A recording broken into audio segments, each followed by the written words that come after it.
Let me tell you, when I make plans, the devil begins to plot, but our God just laughs. He has the final say.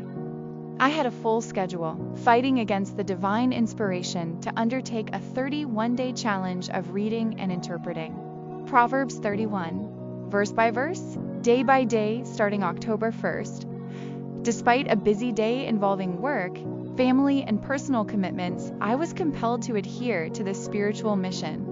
I had planned to share my reflections on Proverbs 31 across various social media platforms, aiming to help not only me and my relationship, but assist others.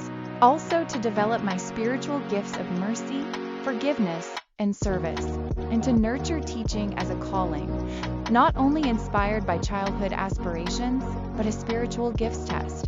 Again, my initial plan was to post this challenge on various social media platforms, including Twitch, YouTube, Patreon, Instagram, Facebook, and TikTok.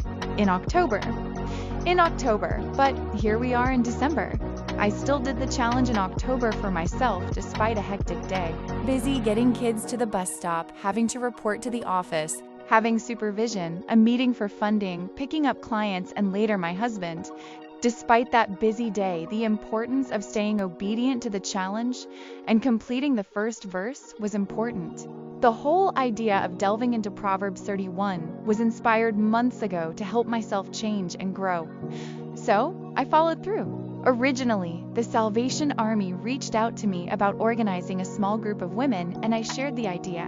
But scheduling conflicts led to the plan being pushed back and eventually forgotten. So, I decided to share it with a larger audience and launch a 31-day scripture challenge inspired to pursue deeper meaning of Proverbs 31. Noting the significance of the number 31, as there are 31 days in this month and 31 verses in this chapter.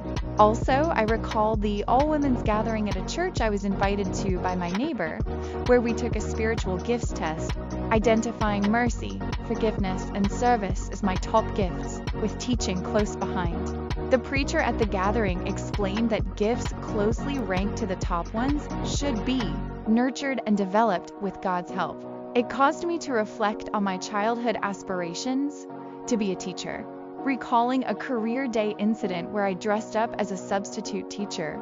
So here I am today, motivated to undertake the Proverbs 31 challenge, aiming to share the message with as many people as possible.